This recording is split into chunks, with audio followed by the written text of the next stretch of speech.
I've made my way through some valleys and desert, believing that I'd get lost. I stood at the foot of what felt like Mount Everest, knowing I had the strength for the climb. 'Cause through every trial, each test and temptation, one thing is sure every time. Over and over, again and again, God is faithful. Over and over, again and again, through it all, He's made me able to stand and survive, to come through alive when it sure looked like I couldn't win. But Jesus is with me, so I'll claim the victory over and over again.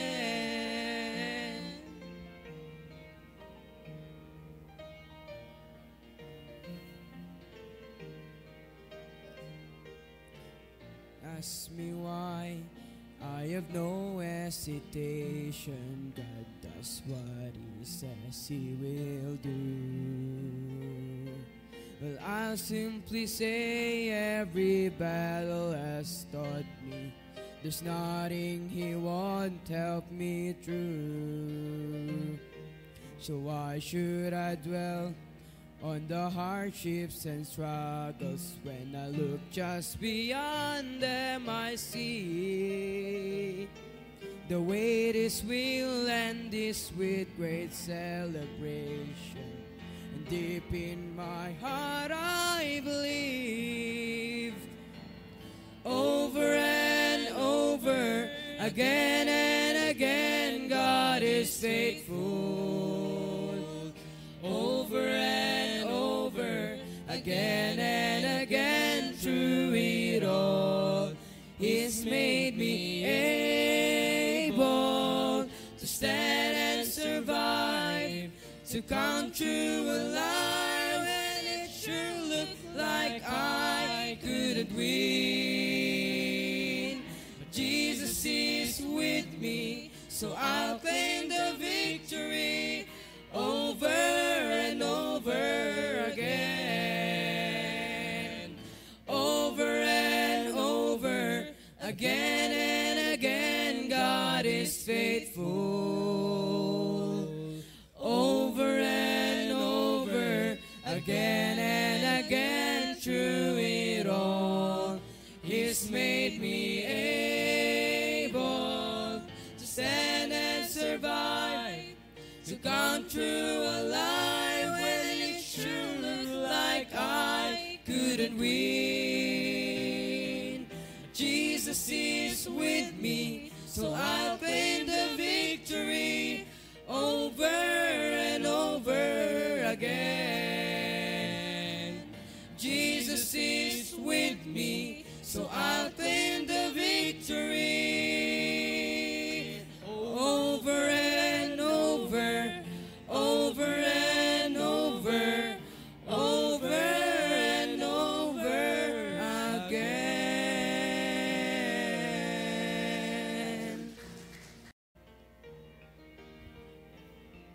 Yes.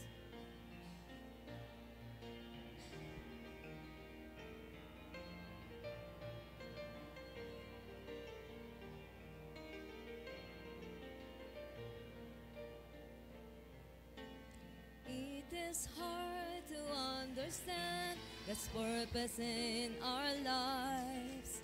It is hard to obey the perfect will of God. But all we need to do is to trust Him with all our heart, because God is faithful every time. God is faithful every time. He will never leave you. God is faithful He will now protect you. All things are come with a purpose.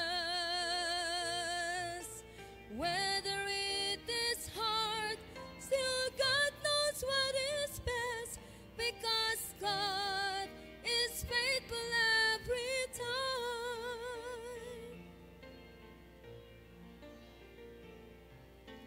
Never stop to run the race that God has set before us. Do your best to reach your goal, and God will take the rest.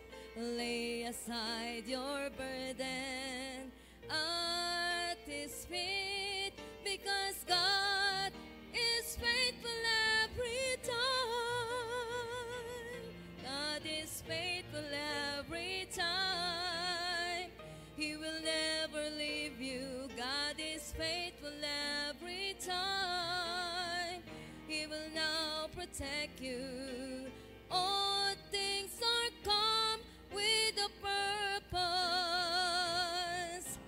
Whether it is hard, still God knows what is best, because God is faithful every time. Whether it is hard, still God knows what is best, because God is faithful every time. God is faithful every time.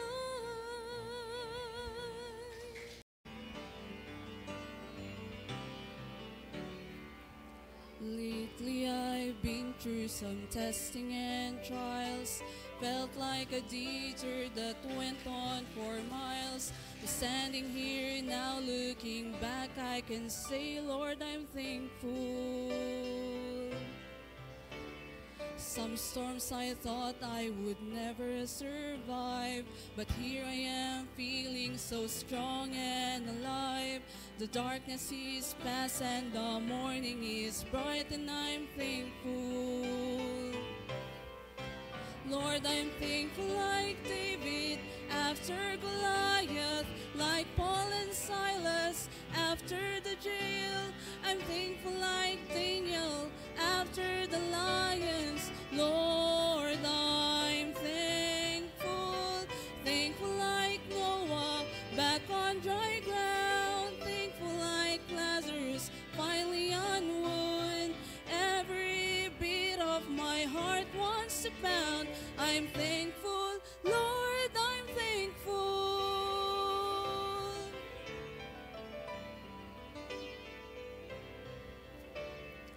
I battled giants of failure and fear, shadows of doubt where my hope was unclear.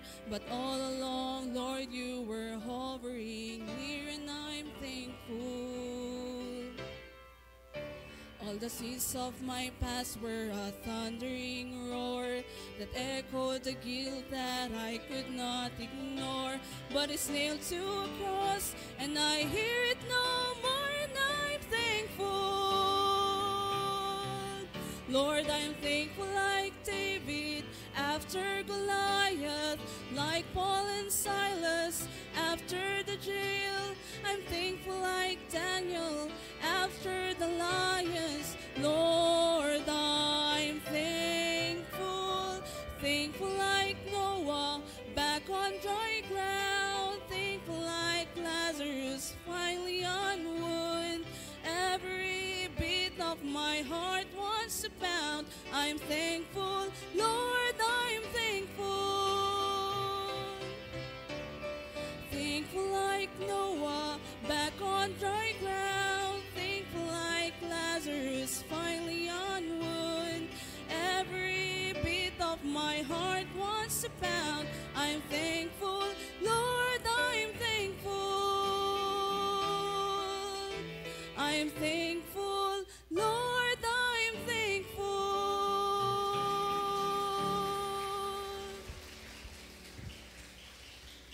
Amen. All right. Good songs we heard. Amen.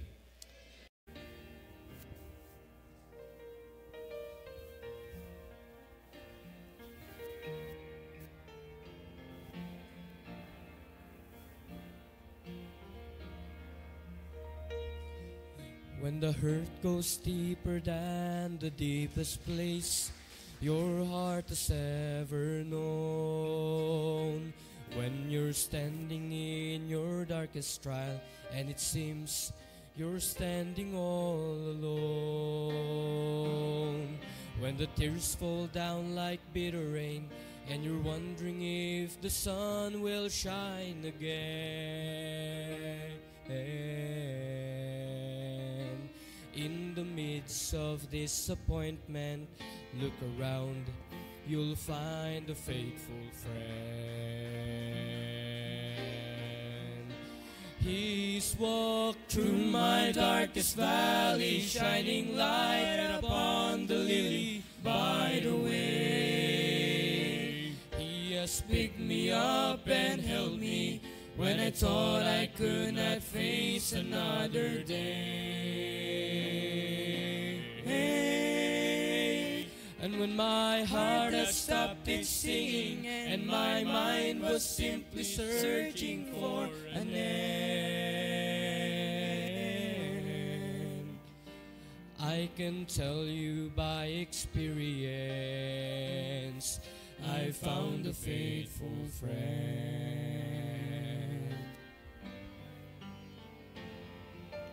Jesus is a friend that sticks closer than any brother ever can. When the ones that you have trusted proven true, on Him you can depend.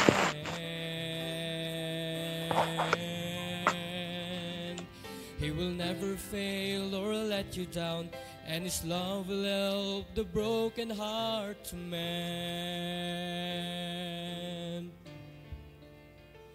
So pick up the broken pieces and turn around, you'll find a faithful friend. He's walked through my darkest valley, shining light upon the lily by the way. He has picked me up and held me when I thought I could not face another day. And when my heart has stopped its singing and my mind was simply searching for an end.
Amen. Muli, isang mabagyong umaga. Dito pa ay mahangin pa lang po, pero sa mga kahapon sa dinaanan ng bagyo ay andyan po na kikita po natin yung protection ng Panginoon. Kaya salamat at nandito po ulit sa devotion na ito, ang mapagmahal na ina. na mahangin pa lang po dito sa Baguio. Kaya andoon yung prayer natin na yung protection ng Panginoon. Kaya enjoy po natin lahat ng salita ng Diyos na may isi-share po sa umagang ito. Kaya good morning po sa lahat. Ma'am Benny. Amen. Good morning po at nawa ay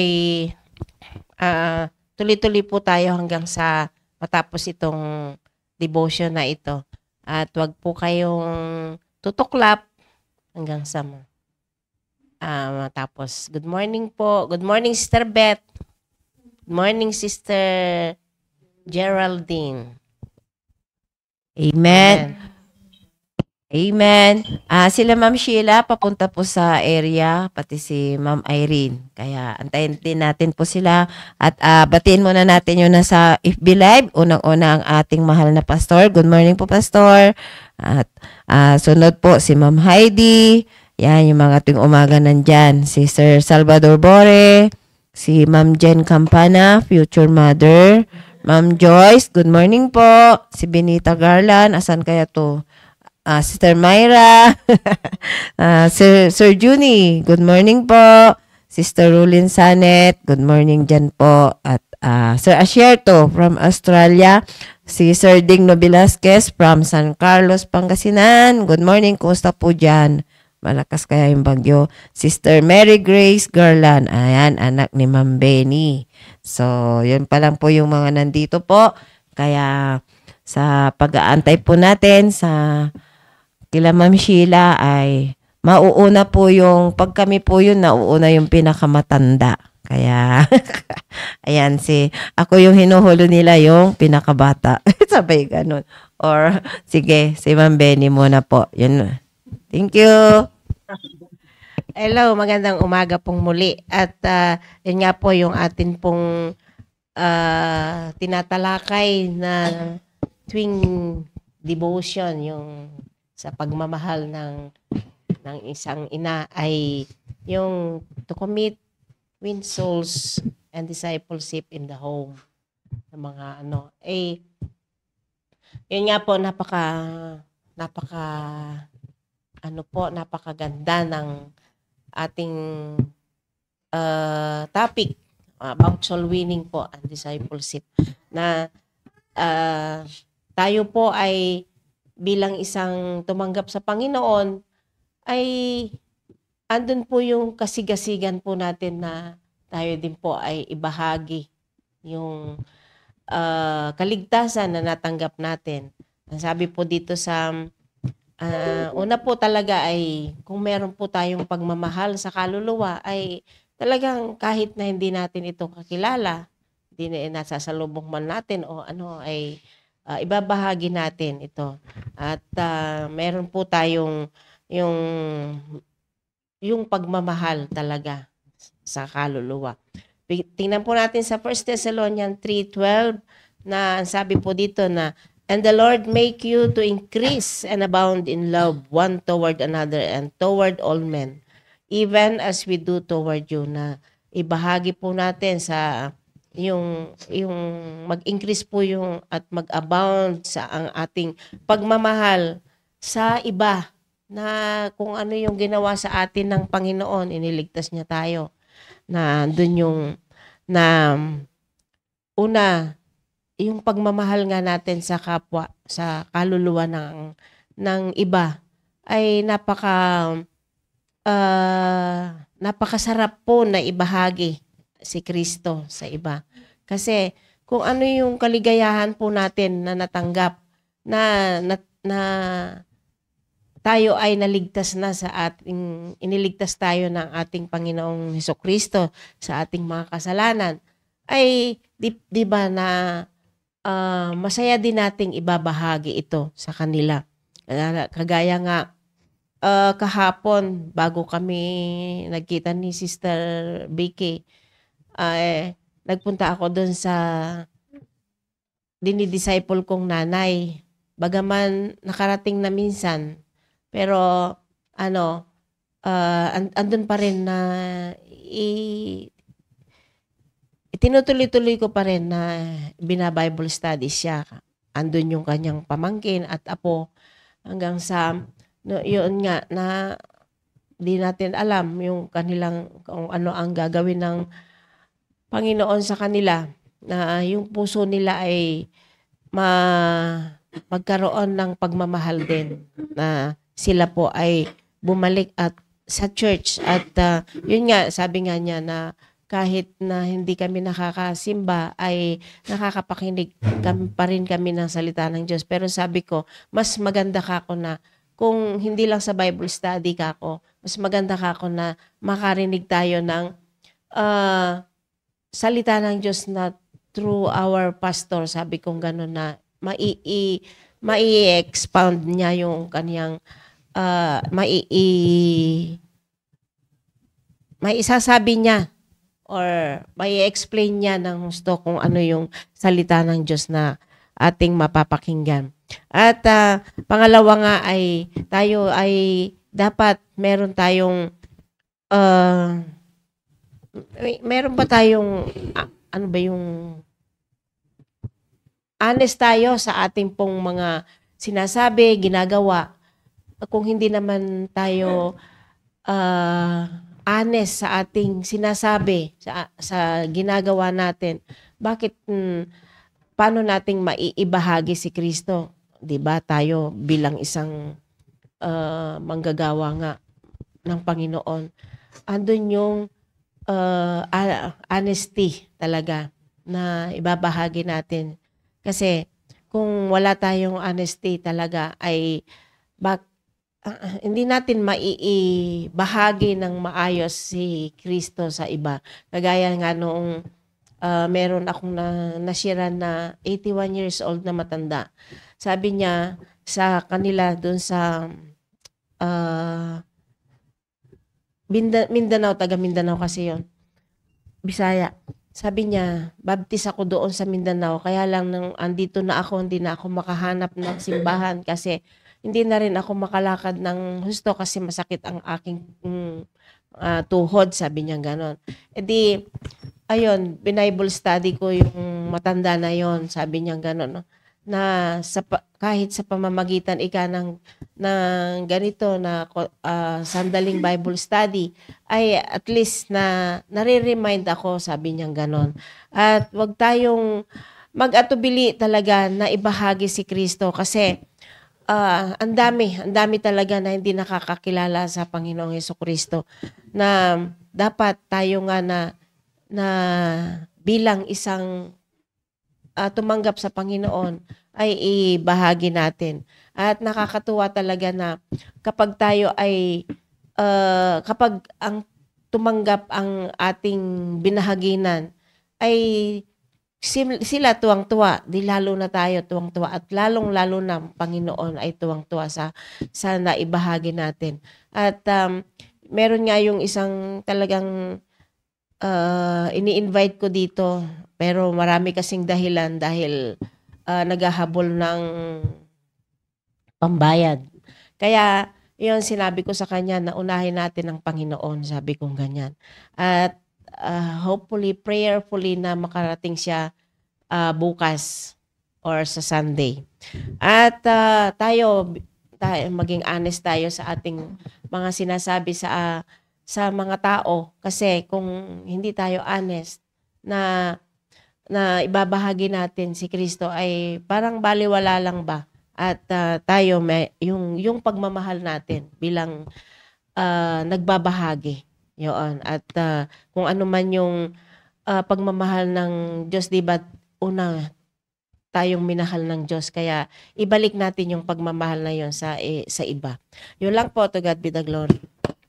Amen. So, bilang Ma'am Benny, sa mga sinasabi niya, yung sabi nga ni Pastor no, yung sa paano yung kami, mga host, kung ano yung mga topic namin, yung sa testimony ba natin, na makikita natin na mula nag-start ang PME Baptist Church ay sila nakarating first year anniversary pero considered na rin na mula pag-uumpisa ng PME Baptist Church ay kami na po yung magkakasama na talagang salamat sa Panginoon kasi nung dinala po kami sa PME Baptist Church talagang nilagay na po sa puso namin yung talagang committed ka sa gawain kasi kitang-kita po namin yung po yung nakaka-bless na talagang andyan talaga yung Panginoon na parating sinasabi na totoo nating tanggapin ang Panginoon. Kasi nga talagang yung gawain, bihira po talaga sa mula umpisa ng PMA Baptist Church, sa dami ng mga first time visitor, sa dami na namin po rin mga na-invite, ay talagang ano po, kaya ganito yung topic, 2 months na kahit na mula Tuesday until Sabado ay yung pa rin po yung tinatopic, yung dapat committed tayo na gumawa sa gawain ng Panginoon. Kaya salamat na andyan na nakaka-bless nung prayer meeting si Maureen. Yun po yung makikita natin na talaga nandyan, your labor is not in vain, na mga bata noon pero ngayon may anak na siya.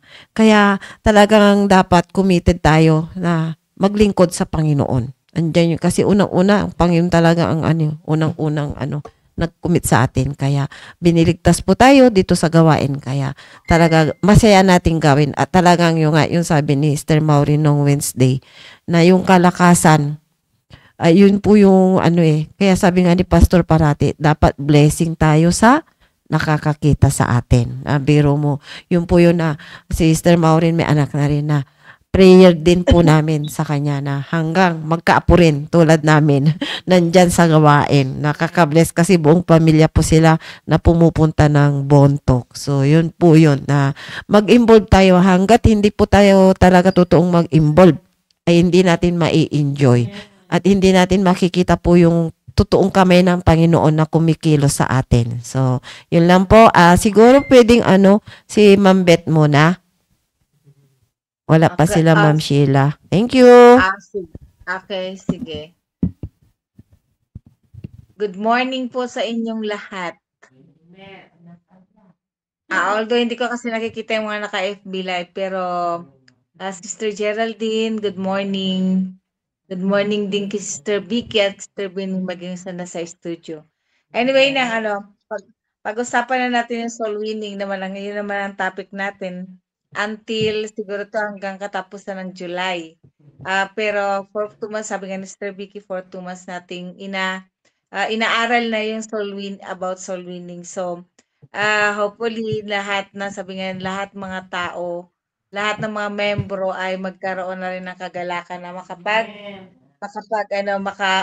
andun yung kagalakan na talagang hindi lang compliance kundi andoon yung talagang makita nila yung importansya ng soul winning. Sabi nga ito ang soul winning, ito yung act ng pag-share ng gospel ng message sa iba at paglilid sa kanila para i-accept si Jesus Christ as our Lord and Savior. At ito rin yung sabi nga kasi nakikita natin na meron talagang spiritual death na kailangang i-rescue yung mga kaluluwa ng mga taong wala pa sa Panginoon Kristo at upang sila ay magkaroon ng magandang relationship sa Panginoon. At nandun rin yung sabi nga dito na ito rin ay nagtuturo sa atin bilang isang Kristiyano na ma-develop natin yung ating magkaroon tayo ng compassion ba para doon sa mga taong wala pang tunay na kaligtasan at hindi pa clear sa kanila at hindi pa sila nandun pa, wala pa yung pagsunod. So, number 1 naman talagang ginagawa natin, pinapaliwanag natin yung ng unawain yung gospel, di ba? Na ito naman talaga yung foundation na sa Biblia na nakalagay na para i-communicate natin, para ipahayag natin yung about salvation. Ito rin yung dapat tayo bilang isang soul winner, magkaroon tayo ng compassion. Meron tayong puso na compassionate na sabi nga dito na talagang nagkikare talaga tayo doon sa mga sa spiritual ng bawat isa. At sabi nga dito na pero hindi natin ito magagawa kung hindi wala yung Holy Spirit na siya mag-i-empower sa atin para maipahayag natin yung salita ng Panginoong Diyos. At sabi nga dito, sinishare natin sa soul winning, sinishare natin yung message sa iba, lalo na sa mga wala pa sa Panginoong Diyos. At tayo din nililid natin yung ibang mga tao na ibig sabihin yung mga dinidisciple natin, maging yung ating mga nasisharean na ng ininilid natin sila na ano, gina-guide natin yung bawat isa na para ipahayag kung sino si Jesus Christ at gaano na siya ay isang savior. Sabi nga din dito, tayo ay tinutulungan natin na ma-convert, na mag-grow sila sa kanilang pananampalataya sa pamagitan ng ating pagdi-disciple sa kanila.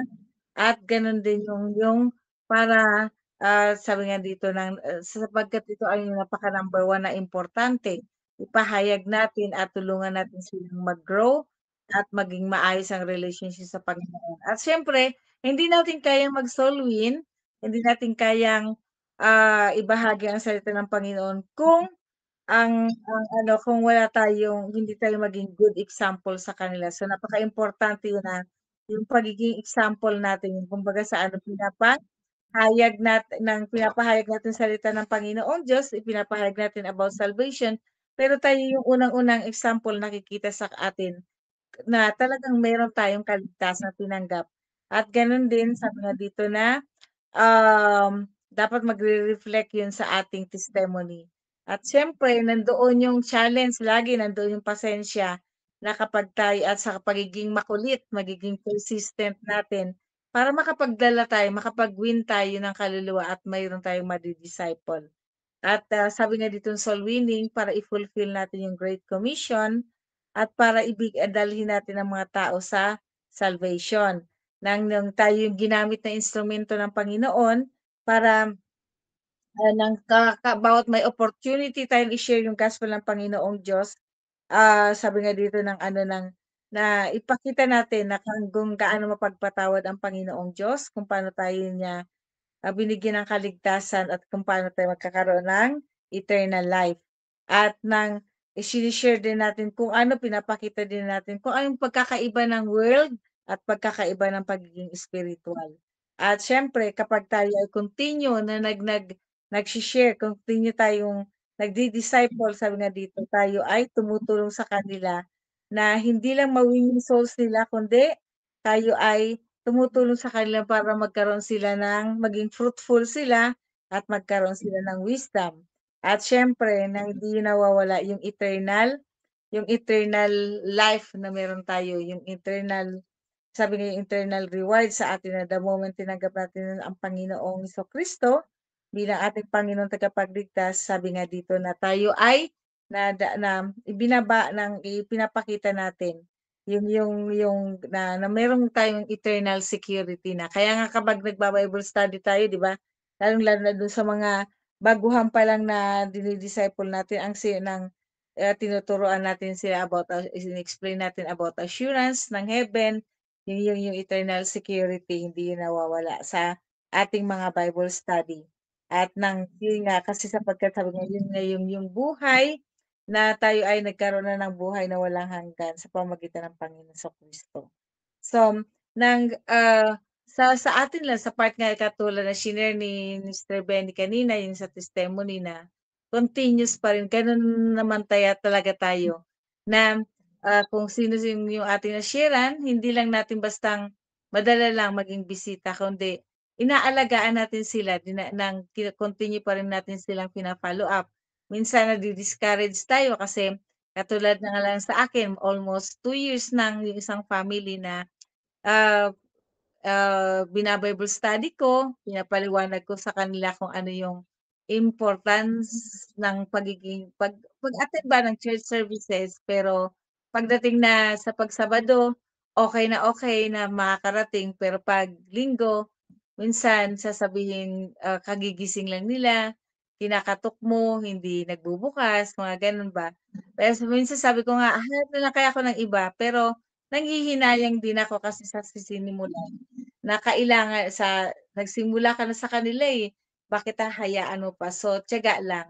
At yun nga yung may isang family naman akong bago pa lang siya pero nandoon yung kanyang bang eagerness na matuto, nandoon ba yung na actually nga itong father nga nung marinig nga niya yung tinestimony ko last time na nung mag-attend siya sa Father's Sunday, nakita niya na sabi nga na narinig niya na kinakailangan yung father ang titindig na talagang siya ang dapat mag-lead sa kanyang family, lalo na pagdating sa spiritual. Kaya sanang siya na talagang nag-volunteer na. Hindi kami inasabi nga mag-a-attend kami. Pero last Sunday, wala nga siya kasi nasa La Union yung trabaho niya. Pero pinagbili na niya yung kanyang mag-ina ng minsan din bago nga, hinanap-hanap ko pa kasi pagdating ko sa bahay wala sila sa bahay na akala ko papunta na sa amin, nagkasalisi kami, iba yung dinaanan. Nasabi naman ng isang dini-disciple ko, andun po sila, nakita ko nadaanan ko nung galing ako sa bahay. Pinuntahan pa namin hindi nakabihis. Pero sabi nga pero para makarating, ayun, hinintay namin. Sabi ko kahit late na, kasi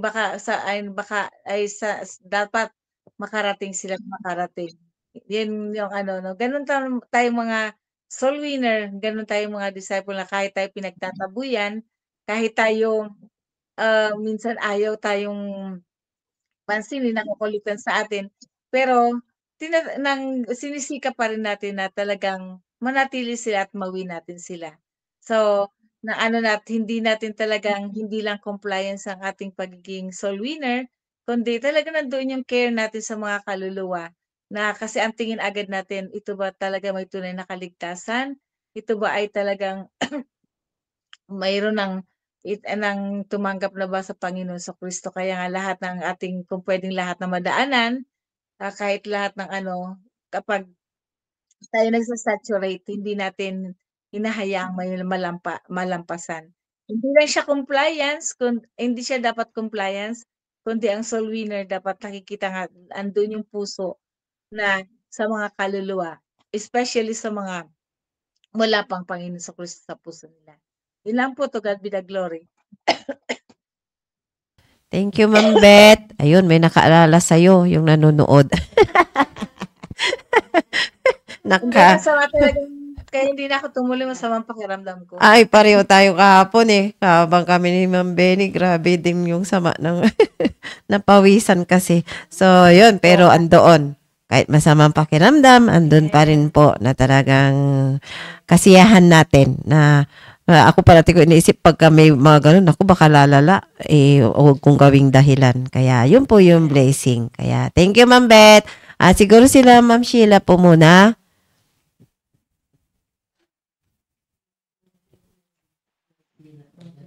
Hi. Hello po, good morning po sa lahat ng mga mothers. Kay Sister Beth, ayan, pagaling po kayo. Amen. Kay Sister Geraldine, andyan siya nakikita ko. At Sister Irene, nakina Sister Melissa po. Supposed to be ay magkasama po kami doon, pero last minute ay palabas na ako ay bigla silang umalis na. Kaya may schedule din naman ako dito kay Sister Julie, kaya ayun, nagkahiwalay kami ng punta. At ngayon po ay pag-aralan po natin yung pamamaraan po na tinuturo ng Biblia para tayo ay makapag-witness. Yan po. Kung tayo po ay soul winner, tayo po ay magwi-witness ng buhay ng Panginoong Hesukristo, yung ginawa niya doon sa krus ng Kalbaryo. Kaya i-share ko lang po yung pamamaraan paano po tayo magiging witness ng Panginoong Hesukristo. So una po ay kailangan yung buhay po natin ay dapat merong pagbabago po. Kasi kahit po matagal na po tayo sa church, ay bumabalik at bumabalik pa rin yung dati nating pag-uugali. At yung mga ginagawa po natin, bumabalik-balik siya. Kaya napakahirap pong magdala ng kaluluwa sa church. Yung tinuturo ni Pastor Arjes sa discipleship ay napaka-effective po nun every Saturday. Napaka-effective po yun yung mga sinasabi niya sa pulpit. Yung mga preaching niya ay napaka-effective po yun kung susundin po natin. So number 1 po yung buhay po natin na yung pamamaraan po ng buhay natin, yan po ay nagsasalita at yung sinasabi natin ay nagsasalita din yan sa buhay natin. Sabi dito ay Your walk talks louder than your talk talks. Yan. Kaya kahit ano po, tayo ay matagal ng Kristiyano at wala tayong nadi-disciple o nananatili sa church, ay tingnan po natin yung ating buhay. Sabi dito, whether you talk for Jesus or not, you are influencing people by how you live. Yung pamamaraan ng ating buhay. So they are watching you. Kaya nga inoobserbahan tayo ng mga tao. Dahil matatagal na nga tayong mga mananampalataya, tinitingnan nila yung buhay natin. So isang kamalian lang natin ay yun na yung mag-aano sa kanila. Magbibigay ng dahilan para hindi natin sila maakay sa simbahan. Sabi dito, you influence people by two ways, by what you say and by what you do. Let people see the change Jesus has made in your life and they will want to hear your message. Kaya makikinig sila sa atin kung makita nila na merong pagbabago at makikita nila na ang Panginoong Jesucristo ay talagang siya yung nabubuhay sa atin. Sabi dito, makikita ng mga tao yung kung tayo ba ay masaya sa ating ginagawa. Yun naman yung laging sinasabi ni Pastor RJ na mapagod man tayo sa mga ginagawa natin, magkaroon man tayo ng karamdaman, ay makita pa rin yung kasiyahan sa ating buhay. Sabi dyan sa Philippians chapter 4 verse 4, sabi dito ay, rejoice in the Lord always, and again I say rejoice. Yan po. Na pag meron tayong mga kasama sa simbahan, nakikita pa ba yung ating outward joy? O kung tayo ay napapagod na, gusto natin na kung ano lang yung masabi natin. Kasi galit na tayo, naiinis na tayo sa mga kasamahan natin na hindi nakukuha yung sinasabi natin. Di ba pag minsan, bilang mga mananampalataya, pag matagal na tayo, parang naiinis na tayo dun sa disciple natin. Naiinis na tayo dun sa mga dinadala natin sa church. Yun po. So, dapat makita po yung ating outward joy. Yun, sa Philippians 4 verse 4. And then yung laughter sa Psalms 126 verse 2. Sabi dyan, I then was our mouth filled with laughter and our tongue with singing. Then said they among the heathen, the Lord had done great things for them. Kaya masasabi ba nung mga dinidisciple natin na napakadakila ng Diyos sa buhay mo kasi meron kang kasiyahan sa iyong ginagawa. Kaya nga yung pag nagsasama kami ni Pastor, pag marami siyang kausap, marami siyang mga stress diyan sa mga full-time staff, may mga stress kasi siya na nagagalit siya ganon. Pag pagbalik na naman niya sa bahay, ayun na naman, nagbibiro na naman siya na masakit daw yung tiyan niya, tapos tumatawa naman siya. Sabi ko sa kanya, bakit may nararamdaman ka eh? Tawa ka pa ng tawa. Paano ako maniniwala na may karamdaman ka? Gusto mo magmukmuk ako o mag-iiyak ako sa aking sakit, sabi niya sa akin. Kaya napakagandang testimony yun sa buhay natin, makita na meron tayong kasiyahan, bagamat may karamdaman, tayo ay nakikipagbiruan pa rin sa mga kasama natin sa tahanan. So napaka-effective po noon kasi makikita talaga na tayo talaga ay merong Kristo sa ating buhay. May impluwensyahan natin yung iba na doon kasi ako parang nahahamon na parang sa buhay ng pastor natin, kay Pastor RJ, na kahit na galit na siya, meron siyang mga hindi gusto na nagawa ng mga kasamahan natin ng mga full-time staff. Ganon din mga anak namin. Mamaya, nakikipagbiruan na naman siya sa mga anak namin. Tapos parang pinalo-palo nila yung mga anak namin. Pag na naman, yun, parang ganun pa, maayos pa rin yung relationship niya. Yung parang, yung wala siyang time ng galit, ganun. So, nakakahamon yun, nakaka-challenge yung kanyang ugali kasi ang dami-dami na nga niyang stress, gano'n, may mga problema siya. Pero yun, nagbibiro pa rin siya, tumatawa pa rin siya, kaya nakakatuwa yung gano'ng pag-uugali. So makita sana sa buhay natin na ang Panginoong Hesukristo ay nandiyan, na masaya tayo na meron tayong Kristo sa puso. And then yung mga sinasabi po natin, yung lips natin, so ingatan po natin yung pananalita kasi 'pag minsan nakakapagsalita tayo na parang bigla-bigla lang na parang nagsasalita tayo sa mga disciples natin na parang nagyayabang na tayo kasi hindi nila makuha yung ginagawa natin na nagso-soul winning, gano'n. Nagso-soul winning, nag-aakay ng kaluluwa na hindi nila makuha. Kaya nakakapagsalita tayo ng hindi maayos sa kanila.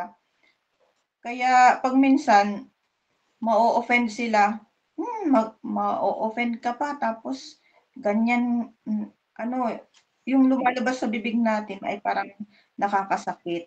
So sabi dito, God has given us a voice to use to spread the gospel, the good news of salvation. Your testimony will be what sinners listen to most attentively. Kaya maganda kasi na yung buhay natin na masayahin tayo, tapos nagbibiro tayo sa mga nagtatanim ng galit, parang yun yung paraan para sila ay maakay ngayon natin, lalong-lalo pa yung mga pamilya natin.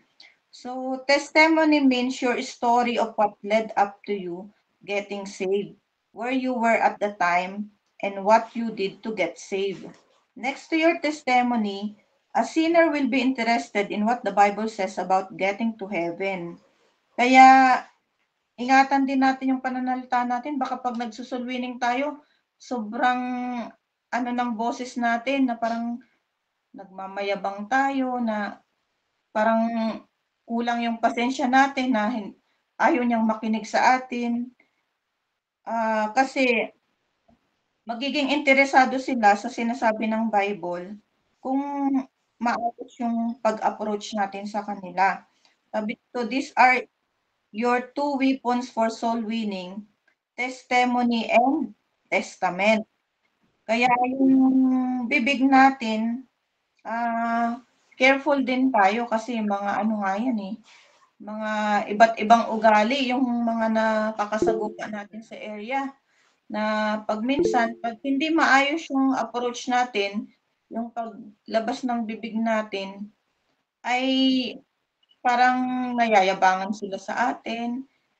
Lalong-lalo na yung nangyari kahapon na, ikaw ba Brad, pag dumating ba yung sa'yo ang kamatayan, sigurado ka na sa langit ka pupunta, diniretso natin na gano'n. Ayaw nilang marinig yung kamatayan. Kaya, pinalayas ko siya. Sabi, abang kaijayan, sabi niya, agtal na ka. Gawa ganun yung sineshare natin kasi ayaw daw marinig yung kamatayan.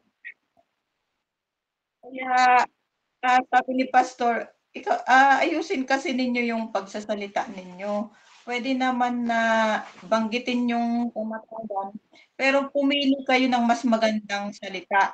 Mas maganda siguro yung meron akong i-share sa iyo, tanggapin mo yung buhay na walang hanggan. Paano mo tatanggapin yung regalo ng Diyos? Yun yung approach. Na wag mo na sasabihin yung kamatayan kasi yung yung tao baka problemado tapos natin yung kamatayan.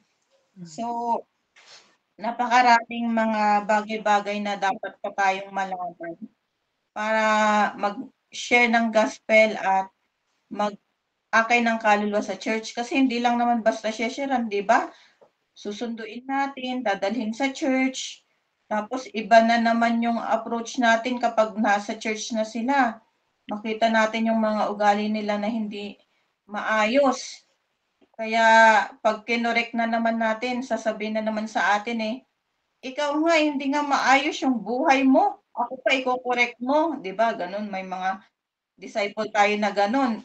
Ibabato yung pagkakamali nila sa atin bilang mga soul winner. Kaya mag-ingat po tayo sa ating mga pananalita, tapos yung mga ginagawa natin ay dapat talaga na kaaya-aya sa harapan ng Diyos. Kasi ibabalik nila yan sa atin eh.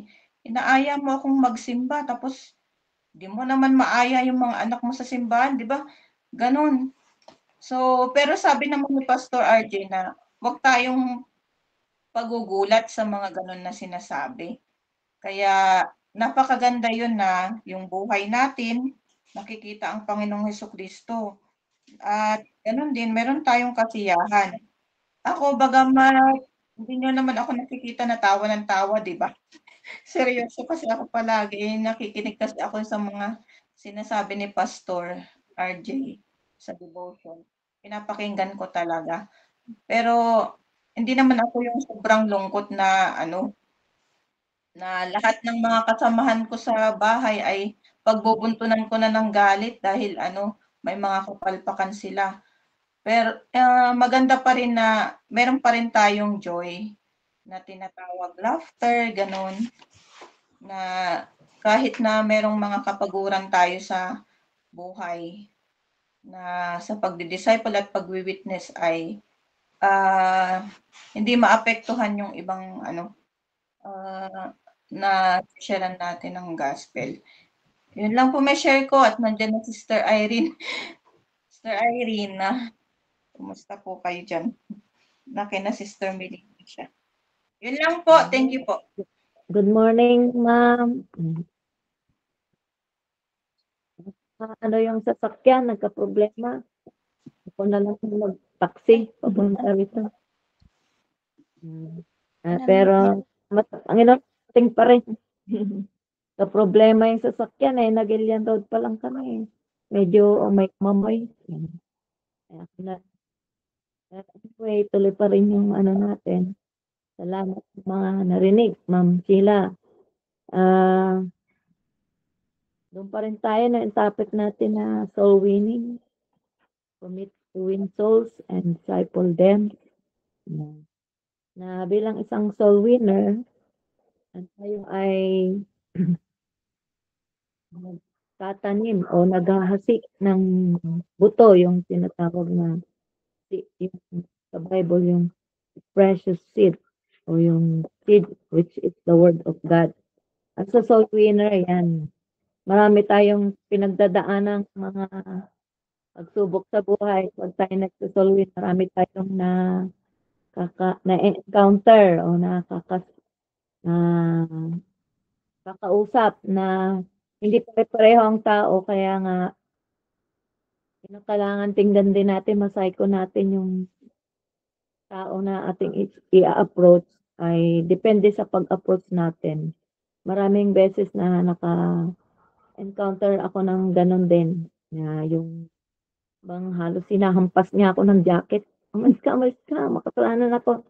Sige, sabi niya, pupunta ang piano, ganun. Ayaw niyang marinig yung tungkol sa kaligtasan. Lalo na kung marinig niya kamatayan.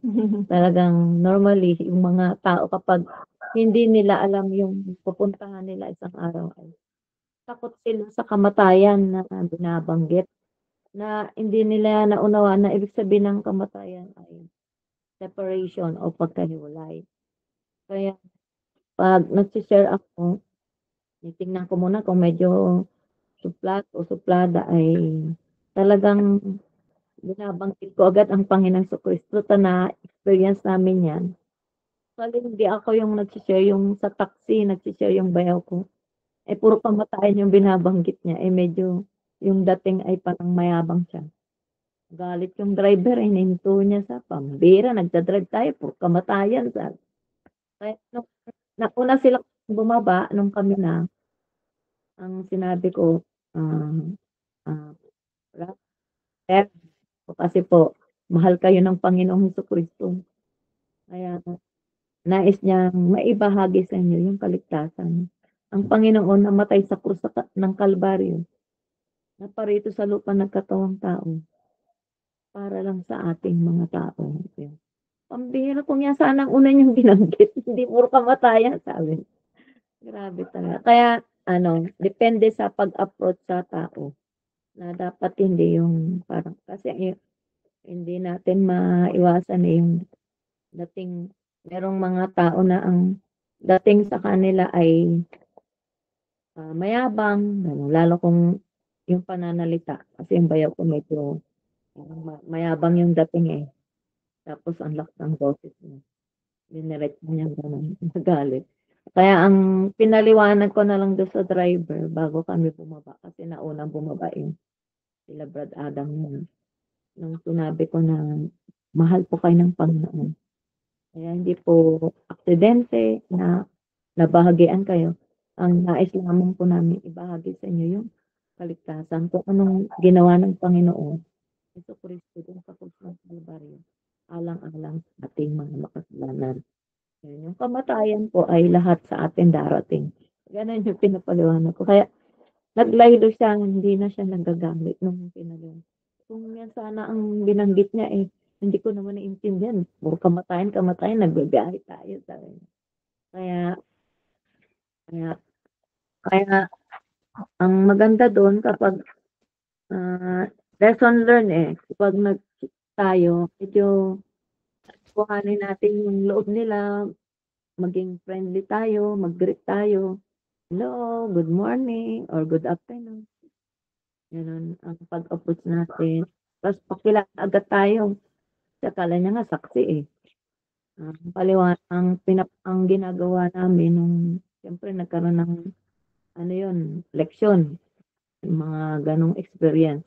Ang sinabi ko ay pag nag-a-approach na ako ngayon, magpapakilala na agad ako niyan. Tapos naka-smile. At babanggitin ko yung church from Christian Bible Baptist Church. Magsishare kami tungkol sa kaligtasan. Huwag po kayong mag-alala.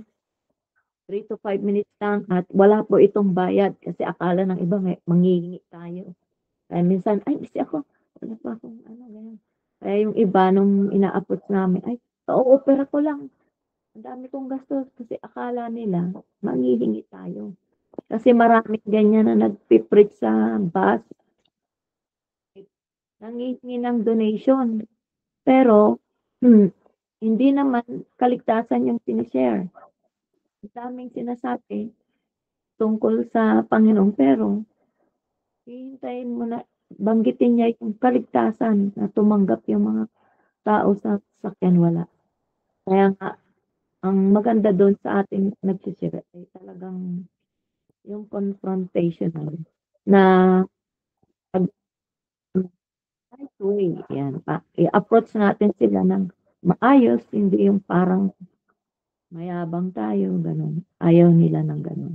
Kaya nga, sabi nga sa Philippians 4, rejoice in the Lord always and again. Ipakita natin na masaya nating ibinabahagi ang Panginoon kasi hindi pare-pareho ang ng ugali ng mga tao, lalo kung hindi pamilyar na hindi pa nila na-experience ng nabahagian ng salita ng Diyos. Ang dating sa kanila ay parang ang labas sa kanila, okay, kayo lang baligtas. Yan. Kaya kailangan agad natin na nais naming ibahagi sa inyo ang kaligtasan, ang Panginoon, mahal tayong lahat. Bilang isang makasalanan ay bagamat nagkasala tayo, minahal pa rin tayo ng Diyos na hindi papayag ang Panginoon na hindi tayo mapapayag. Kaya pag binabanggit ko sa kanila yung gano'n, tinitingnan ko muna itsura. Kung sila ay medyo mayabang at medyo malayo, pag medyo masungit, baka sapukin ka. Kasi nung na-experience ko sa Fairview, nagbabahagi ako, biglang meron siyang jacket eh. Inubad niya, maong, siyempre may buton. Nahampas niya, gusto niya akong hampasin. Tumigil ka na. Oo na, makasalanan ko, pupunta ka ng piano, gano'n siya. Na hindi niya mo pakinggan. Nakita niya lang yung tracks natin eh. Parang alam niya na andito na naman pa to. Tungkol sa kamatayan na naman niya. Kita niya yung katiyakan ng langit. Siguro may nakapag-approach na sa kanya. Kaya nagtataka ko bakit gano'n yung niya sa akin na pinapalay niya. Oo na, makasalanan ako. Pag namatay ako, pumunta na ang piano. Mas ka na. Tama na. Ganun. Gusto niya akong hampasin. Kaya nagkaroon ng yung lesson learned na sunod ay hindi mo babanggitin muna. Pero puwede mong banggitin 'yun, in a nice way. Kaya ang ginagawa ko, "Kumusta po? Alam niyo po ba," ayan, pagkatapos kong ipakilala sarili ko, "Po Sister Erin from Christian Bible Baptist Church, ayan, nagbabahagi po kami tungkol sa kaligtasan at nais ng Panginoon lahat tayo mabahagian. Nababalitaan natin, 'di po ba, may namatay, may pinatay, may nagpakamatay. Lahat tayo po dadaan sa gano'ng kalagayan." Ganyan.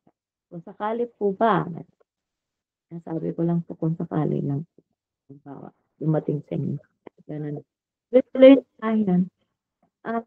Maraming tao na 'pag nakita nila na ang purpose mo ay maibahagi talaga si Kristo, nalalampot sila, kahit sabihin mo ang sungit ng dating, yung itsura na nung ay nakasimangot, pero nung narinig na mahal ka ng Panginoon, nais niyang maibahagi sa'yo yung kaligtasan. Katulad ko naligtas, nais ko rin i-share sa'yo yung kaligtasan.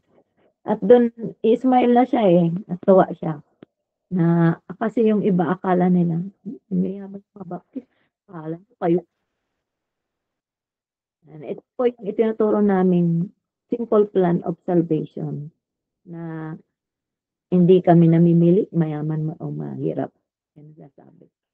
Dahil meron nakataas na siya, gano'n siyang tumingin, ang sungit. Pero naibahagi mo na yung pag-ibig ng Diyos, yung John 3:16, Romans 5:8, bakit ang Panginoon na parito sa lupa ay talagang ang saya-saya nila, lalo kung matanggap nila ang Panginoon. At bilang isang soul winner, 'di ba? Sabi sa Bible ay, "Now the parable is this, the seed is the word of God." Na tayo bilang isang nagtatanim, yan, planter tayo. Sinabing sower. Nagtatanim tayo ng salita ng Diyos sa kanila isipon, ay andun dapat yung patience natin na matyaga, 'di ba? Pag nagtatanim tayo, hindi naman agad magtutubo yan na magbubulaklak, magbubunga. Andiyan yung aalagaan mo pagkatapos ng maibahagi yung salita ng Diyos, ay pa-follow upin natin sila. Hindi yung naibahagi mo lang, wala na. Kung nakarating sila sa church, ay yun yung way na madi-disciple mo na sila, lalo na kung na-baptize sila, ay follow up mo. Parang isang halaman, dinidiligan mo yan, kinakailangan sa ating mga Kristiyano, pakainin ng salita ng Diyos. Yun yung dinidiligan natin. Tapos, doon sila lalago. Sabi nga sa Romans 10:17, by hearing and hearing by the word of God. Yung faith nila darating. Faith cometh by hearing and hearing by the word of God. Na sila ay makakapakinig ng salita ng Diyos, unti-unti silang namumulat yung isip nila, naggo-grow. Parang isang babyng inaalagaan na sa umpisa hindi niya pa alam maglakad, 'di ba? Hindi nga marunong pang magsalita ang baby. Kaya nga milk, hindi pa kumakain ng mga solid food. Ganon din po sa atin, unti-unti na silang bibiglain at alagaan natin. Pagtiyagaan natin punta-puntahan sa bahay.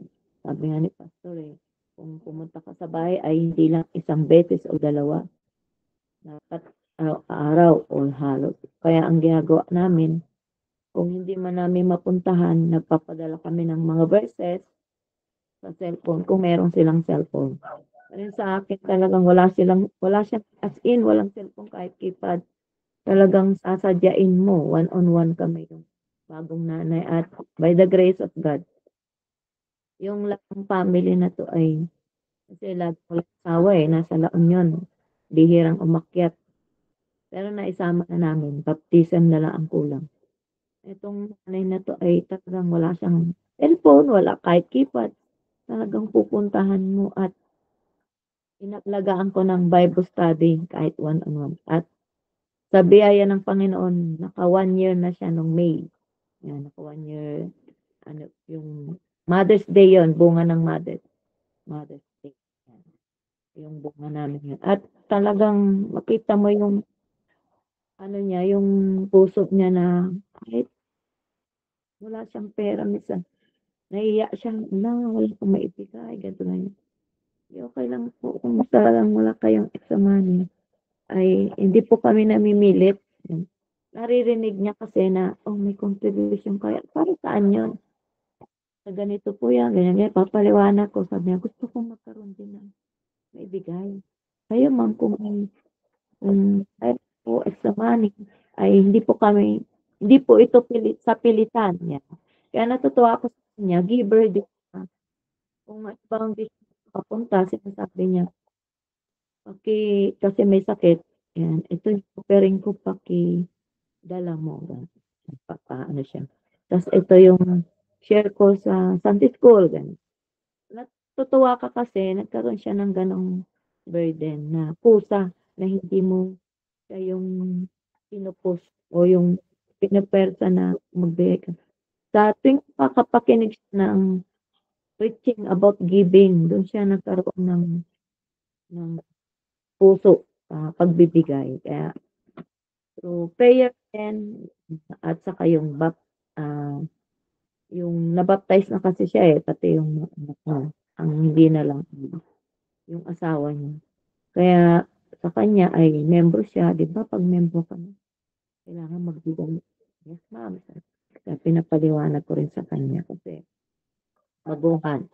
Kaya totoo ako, meron siyang desire na makapagbigay. At may anak kasi siya, 1 year old, na sabi niya hindi pa ako makapag-involve. Sabi ko, ang sinabi ko sa kanya, pag may kilala ka, samahan mo ako para marinig mo kung paano ako mag-win ng kaluluwa at invite natin. Pwede kang mag-involve sa gawain, sabi ko sa kanya. Invite lang natin ng invite. Yan. Samahan mo ako. Iperang ko yan. Pwede kang may part ka dun sa gawain pag gano'n na kahit nag-invite ka lang at pumunta, magiging bisita, natutuwa po ang Panginoon. Kaya natutuwa siya kapag gano'n na pati yung anak niya kapag may kaibigan, classmate na nadala na isama namin. Ako lang tagapagsalita nila kasi sila hindi nila kaya pa. Kaya part na yun ng training disciples sa kanya. Ganon din yung ginawa ko nun yung kapatid ko si Jacqueline, hindi siya marunong. Lahat ng classmates niya, sabi ko, puntahan natin. Ganun. Natuto siya. At ang challenge ni pastor noon, kung ikaw ay choir member, dapat ang disciple mo maging choir member. Kung Bible student, dapat maging Bible student din yan. Kung ikaw special number, dapat ma-encourage mo mag-special number din. Ganun po yung ginawa ko ng pag-aalaga ko kay Jacqueline. At salamat sa Panginoon, nandun sila ginagamit ng Panginoon nasa Ramos. Tarlac sila sa mission. Silang mag-asawa at mga anak. Ang dami ring mga pagsubok, trials, ang struggle sa buhay nangyari nung sila ay din-disciple namin. Yung mag-asawang yun. Kaya talagang through prayer, yan, sa pagkaalaga sa kanila, sa preaching, tuwing makakapakinig sila, doon sila lumago. Kaya din tayo as a planter or dito sa ibinahagi natin yung salita ng Diyos. Parang nagtanim. Hindi pwedeng nagtanim ka, tumubo, inayaan mo na. Kinakailangang diligan mo rin. Yan.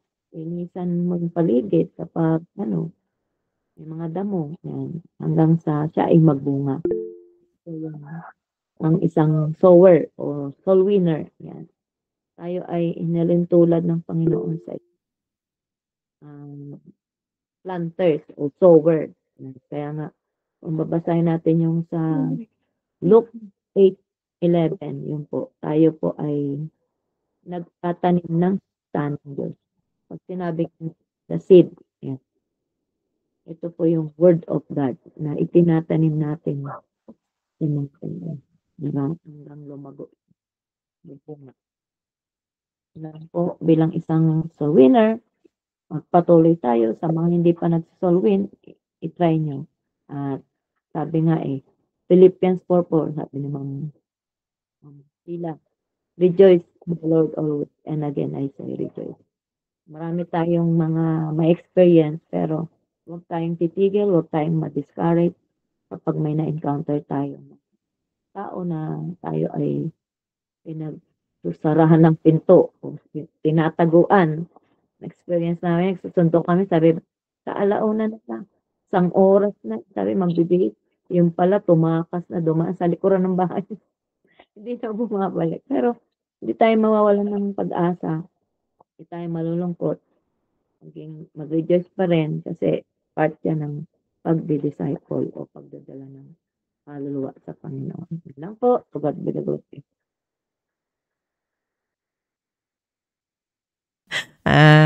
Mag-ano na po tayo at magsisix na po, yung napakaganda na talagang maraming maisi-share ang bawat isa po sa atin. Kaya sa lahat ng sinabi po nila mula kay Ma'am Benny, kay Ma'am Beth, kay Ma'am Sheila, kay Ma'am Irene ay napakaganda pag yun po yung i-apply natin. At bakit natin i-apply? Kasi ligtas nga po tayo at ito yung command ng Panginoon. Dapat talaga committed tayo sa gawain ng Panginoon. At isa pa po, ito yung will of God. Talagang nung niligtas tayo, talagang yun yung purpose. Para, yan nga, nasabi kanina, na sa pagtatanim, we are the sower. At nakalagay din po dito sa Bible na talagang napakalawak po ang iha-harvest natin. Kasi mula pa noon, mula pa kay Jesus Christ, talagang ang dami nang naitanim na salita ng Diyos. At ito nga po, yung command ng Panginoon sa atin. Ito yung kagustuhan niya. Ito yung kalooban niya. Kaya tayo niligtas. Parating natin, anong purpose, bakit tayo iniligtas? Una, para hindi tayo mapahamak sa impyerno. Kaya nga, andun yung challenge ng pastor natin na ikaw ay ligtas. Paano yung pamilya mo? Di ba nakakalungkot yun? Magkakasama tayo sa loob ng bahay. Tapos, yung nga sabi nga kung ligtas yan, masaya yan na ginagawa niya ang ginagawa mo at hindi ka na mahirap paulit-ulit na sasabihin. Nasabi nga ni pastor, yung 6 na buwan, matagal na yun Parating yung nga, kung ang Panginoon yung example, ay ang mga pastor na ibinigay sa atin, sila din po yung example sa atin. Kaya, andon, tingnan po natin, ito yung will ng Panginoon sa ating buhay. Tingnan po natin sa, dyan, ituloy ko yung nung nakaraan kasi syempre limited yung oras kaya nung hindi ko nakita agad yung verse pero nandun na sa page na yun. Yung pala ang purpose ng Panginoon. Ngayon ko i-explain yung verse na yun sa Matthew chapter 9 verse 37 to 38. Sabi niya po rito is, ito nga po, then said he unto his disciples. Kaya nga, mismong Panginoong Hesukristo na po yung nagsasabi, the harvest truly is plenteous, but the laborers are few. Totoo po yun. Sabi nga ni Pastor nung last Wednesday, yung challenge sa atin, nasa saturation, na talagang kailangan mag-involve. Pero nung kahapon, kukunti pa rin ang nag-involve. Kaya nandyan na ito, yung Bible natin, red yung pinagsulat po dyan, talaga ang Panginoon ang nagsasabi. Sabi niya, pray ye therefore the Lord of the harvest that He will send forth laborers into His harvest. Sabi nga kanina na sa discipleship, andyan talagang lahat ng mensahe ni Pastor, sabi ni Ma'am Sheila, yung nakaka-encourage sa atin, nagcha-challenge sa atin, na sana nga po, na ito nga po, nakalagay na po dito, Panginoon Hesukristo po talaga yung nagsasabi sa atin, na talagang malawak, lalong-lalo na po ngayon. Yung ngayon sa pag-share, kailangan nandyan, yung sabi nga ni Ma'am Sheila na dapat kailangan na ando yung change life, yung walang masasabi yung tao na talagang yung nung tinanggap natin ang Panginoong Hesukristo, yung buhay ni Kristo ang makikita sa atin. Kasi nga, ang dami po talagang i-harvest. Sa totoo lang po na yung lalo yung sinabi na rin kanina yung sa pag-share sa jeep. Isipin mo na nakasakay ka sa isang jeep, isipin mo na yung mga kasakay mo ito ba ay mga tumanggap na sa Panginoon. Kaya nga, salamat sa privilege na ginawa tayo na soul winner. Kaya dapat committed tayo dyan. At yun po yung pinapasalamat ko sa Panginoon na nakikita natin yung kamay ng Panginoon na kumikilos sa atin, na pati yung dinidisciple natin, yung mga nakapaligid sa atin, ay nakikita na yung kalakasan natin, yung sinasabi natin, yung buhay natin ay galing sa Panginoong Hesukristo. Kaya talagang yan yung will of God. Tingnan po natin pa sa Luke 10 verse 2. Sabi niya po dito sa Luke chapter 10 verse 2, ayan ulit, ang Panginoong Hesukristo ulit po yung sasabi po dito, sabi niya, therefore said unto them, the harvest, paulit-ulit po ito dito, the harvest truly is great, but the laborers are few.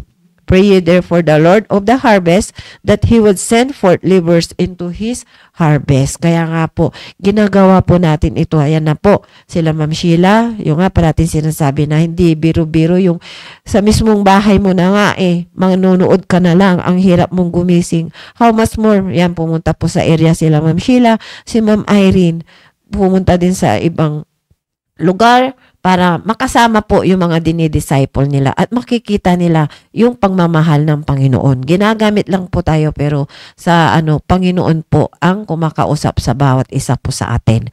Kung, hindi rin tayo mahiya na sa kaaga-aga, kakatok po tayo sa bahay. Bakit hindi tayo Kasi Panginoon po yung isi-share po natin. Ipapakita natin yung pagmamahal ng Panginoon. So, yun po. Isa pa po sa John 4, verse 34 to 35. Ayan. So, John chapter 4, verse 34 to 35. Ayan ulit. Red naman po. Red letters po nasa Bible po natin. Sabi niya, Jesus said unto them, my meat is to do the will of Him that sent me and to finish His work. Kaya nga, sabi nga, walang mag-quit sa gawain ng Panginoon. Pag pinasok mo, tapusin mo. At Panginoon talaga po yung nandyan na kikilos sa atin para matapos natin ang mga pinapagawa ng Diyos sa atin.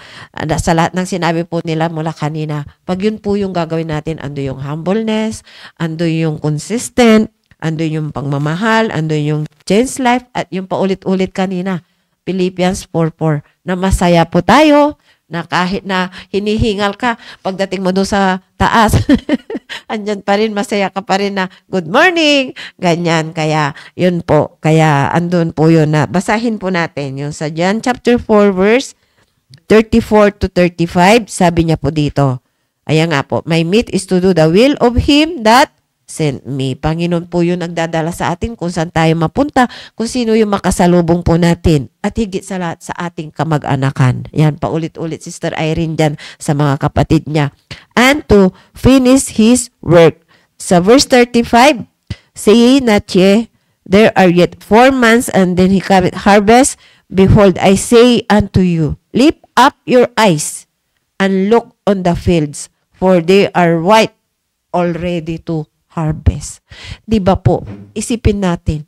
Yung mismo doon sa loob ng bahay natin, may talagang iha-harvest dyan. Di ba po?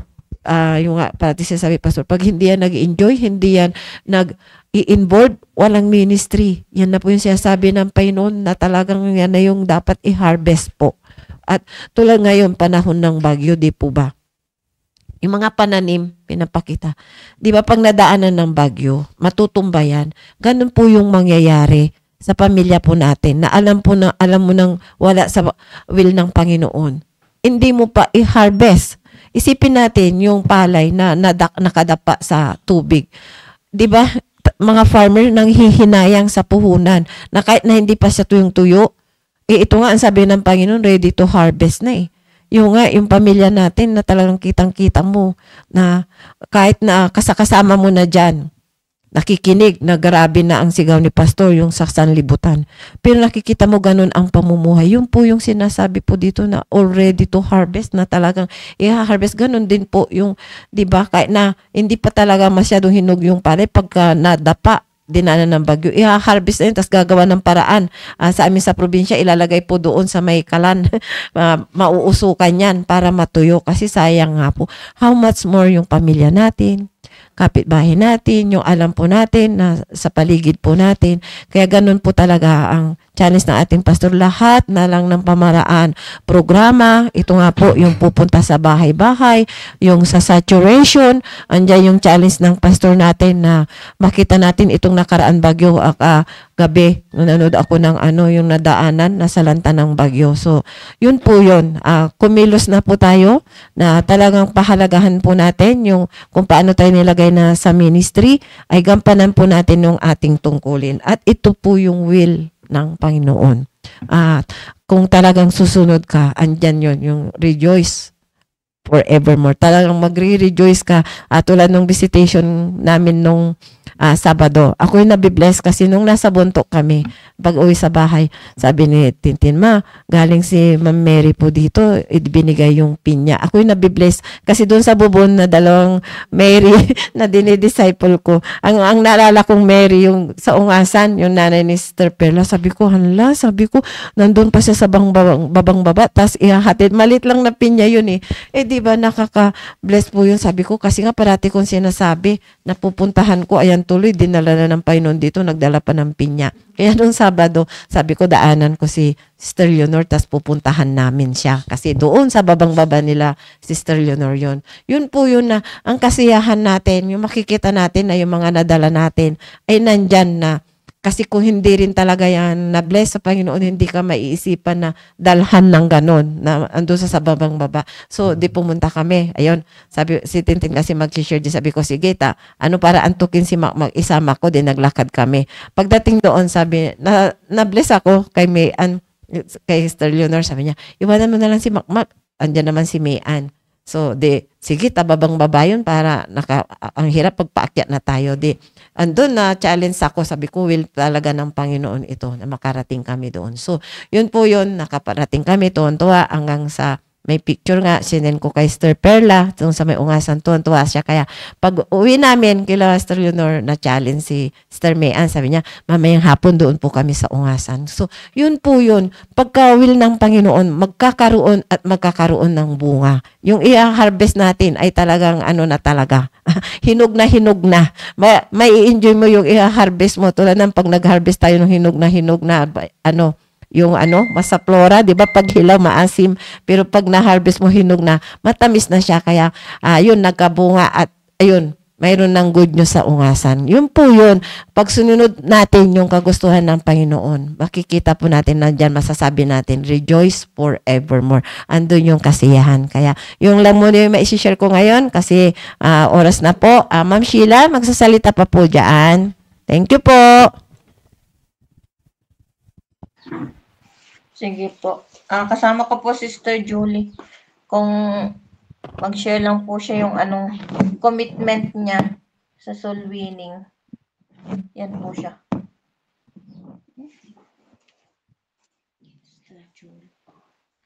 Magandang umaga po sa atin lahat. Sa mga mothers, salamat po.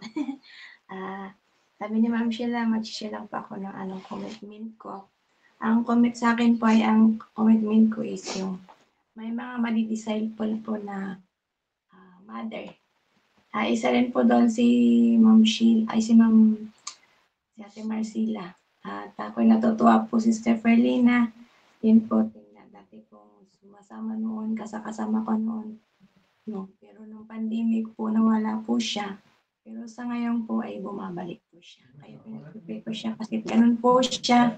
Meron po siyang budget na mag-soul winning. At yun lang po.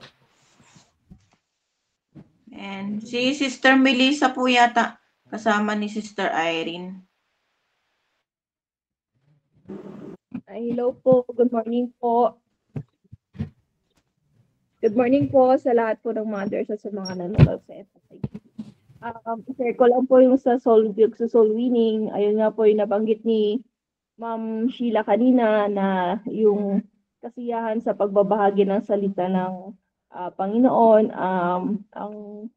Ako po yung way ko para ma-deliver ko ng maayos sa sinisharean ko yung soul winning is before akong mag-share is of course ginigreet ko po muna sila, then with smile po talaga. Kasi pag yung bungad mo sa tao is nakasimangot din siya, parang hindi maganda yung pagka-deliver. So, ang way ko is nakangiti ako kahit na alam ko nakasimangot na, kahit na alam ko na hindi siya ready na i-accept yung i-share ko is nakangiti pa rin ako kasi na parang nagpupumilit na konting oras lang po, si Jesus Christ na po yung i-share ko, hindi po yung church na kinabibilangan ko na Baptist na sinasabi ng religion, bagkos si Jesus Christ po. So, ganun po yung bungad ko. And then, unti-unti nakikita ko yung kanila pag nakangiti ka, naglumiliwanag din po. So, ganun po yung isang way ko na mag-deliver, yung may kasiyahan, nakangiti, para sa ganun ay good vibes po yung dating sa kanila. At ayun po, sa pag-share ko rin po ng word of God, minsan nagbibahagi din ako ng konting testimony ko about sa mga kabutihan ni Lord sa akin. So para magkaroon po sila ng tawag dito yung makita nila ang kabutihan ng Panginoon sa buhay ko na ginagamit niya ako bilang isang soul winner na magbahagi ng salita sa mga nakakausap ko po. So, ayun po yung isang kasiyahan na ibabahagi ko bilang isang soul winner na marami nga po talagang kailangan na bahagian, maraming kailangan na i-harvest, kumbaga po, dahil kailangan lang po magsipag tayo na mag-share ng Word of God. Ayun nga po. So, hindi ko na po pahabain kasi baka may mga pupuntan pa po ibang mother. Opo. Meron pa po ba ata si Ma'am Geraldine po at nandiyan pa po ba? Amen po, Ma'am Geraldine. Wala na. Yung dito na lang po sa studio. Ayan, sila. Alam ko maraming masasabi.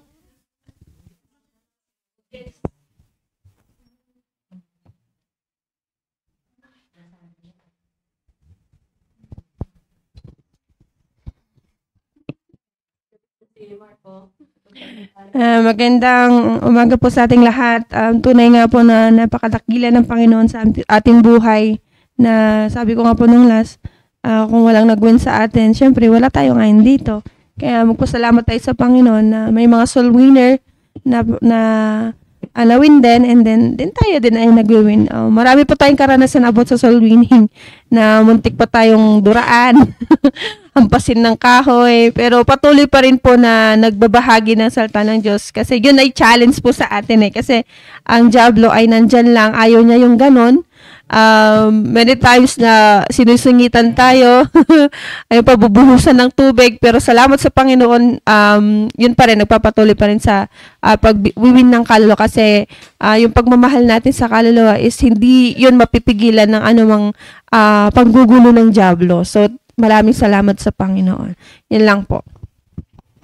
Amen. Thank you po sa mga narinig po namin, and totoo yun, yung ugali natin, yung pinapakita natin sa mga tao ay mas higit na it really talks more kesa doon sa nagsasalita nga tayo, soul winning, tapos makikita naman sa'yo na hindi ka rin pala masaya sa ginagawa mo, hindi rin nadadakila yung Diyos sa buhay. Kaya very important po na yun nga, pinapanalangin natin ang ating sarili every time na tayo po ay hahayo, or kahit dito pa lang sa church, 'di ba? Kasi may mga nakakakita din sa atin, alam nila yung mga ugali natin. So nawawalan ng credibility, and yung soul winning natin naapektuhan. Kaya salamat po sa mga narinig ngayong umaga na dapat laging Diyos yung nakikita sa atin every time na meron tayong mga nakakaharap na kapatiran at mga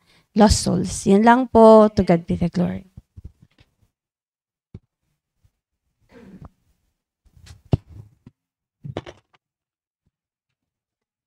Magandang umaga po sa lahat. Maraming salamat po sa mga host. At sa soul winning naman po, tayong mga soul winners po, wag po tayong magsawa po at mapagod. Yun lang po. Amen po. Ma'am Sheila, may sasabihin pa po kayo? Ayan po, thank you po sa ating mga narinig at maraming salamat sa Panginoon sa mga kasama nating mga mothers na nag-online po. At yung mga taga-village, ayan si Brad David, nag-i-amen siya sa sa mga na-share ng mga mothers. At maraming salamat po at huwag po natin kalimutan bukas po meron pa po tayong family morning devotion. At tayo po ay magtatapos na. Sige po. Sister Beth. Kayo na po ang mag-closing prayer po.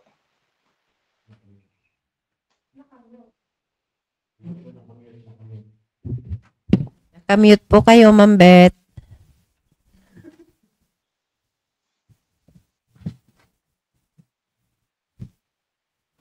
Okay, let's pray. Dakilang Diyos, salamat po Panginoon sa inyong kadakilaan, sa inyong kaluwalhatian, Panginoon, at binigyan niyo kami muli ng privilege na makapag-discuss, Panginoon, ng isang salita about soul winning, Panginoon, at discipleship. Dalangin po namin sa inyo, O God, na mismo kami, Panginoon, na magkaroon ng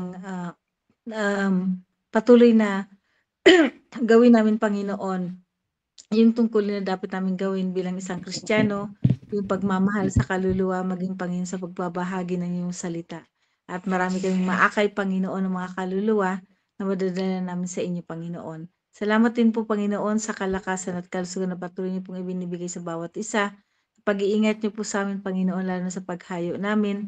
At salamat din po, Panginoon, sa provision na binibigay niyo po sa amin sa araw-araw. Dalangin din po namin sa inyo, O God, na pagpalain niyo kami, Panginoon. Patuloy niyo kami bigyan ng kasiyahan, Panginoon, na gampanan ng aming tungkulin bilang isang Kristiyano, ang mag-akay nga ng kaluluwa para po sa inyo, Panginoon. Dalangin din po namin sa inyo, O God, na patuloy niyo kaming bigyan ng wisdom, ng katalinuhan upang, Panginoon, maipahayag namin ng maayos ang mga mensahe ninyo na nais may parating sa mga taong nare-reach out namin, Panginoon. Dalangin din po namin sa inyo, O God, na patuloy niyo pong pagpalain ang gawain ng simbahan sa PMABC, Panginoon, ang mga programa, Panginoon, na dapat namin gampanan, Panginoon, at ganoon din po, Panginoon, patuloy niyo pong ingatan si Pastor RJ, Panginoon, at patuloy niyo po siyang bigyan ng wisdom at katalinuhan sa pagpapahayag ng iyong salita. Dalangin ko rin po sa inyo, O God, na ingatan niyo pong bawat isa, ang mga membro ng pamilya ni si Pastor RJ, maging, Panginoon, yung mga lahat ng mga full-time workers, Panginoon. Ingatan niyo kami, Panginoon, sa panahong ito. Ingatan niyo po, Panginoon, na wala silang mapipinsala dito sa ating lugar.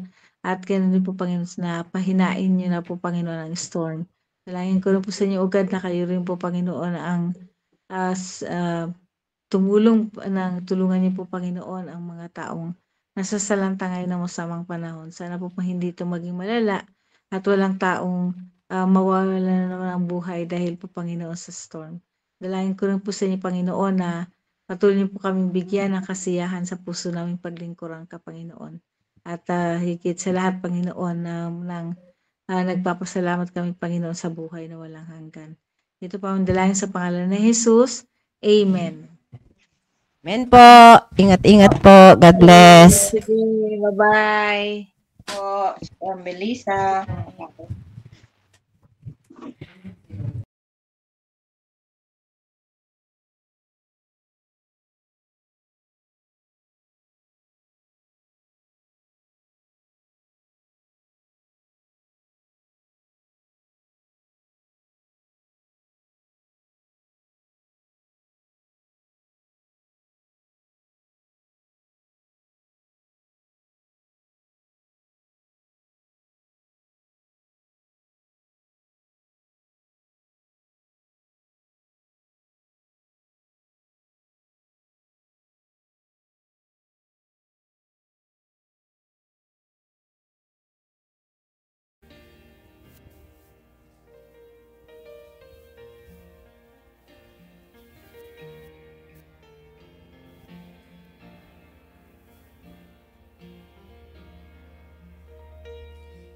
When the hurt goes deeper than the deepest place your heart has ever known, when you're standing in your darkest trial and it seems you're standing all alone, when the tears fall down like bitter rain, and you're wondering if the sun will shine again.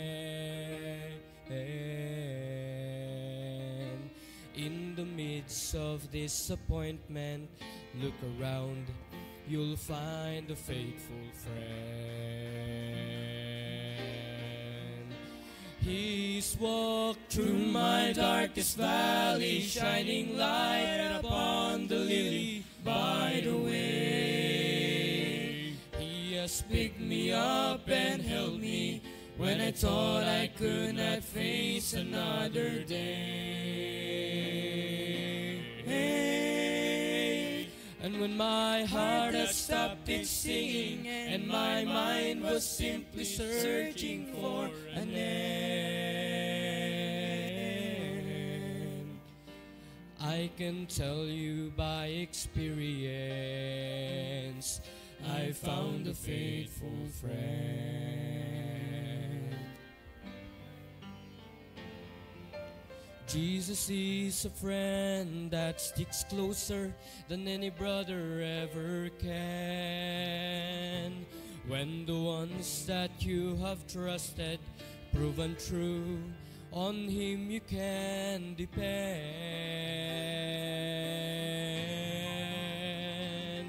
He will never fail or let you down, and His love will help the broken heart to mend.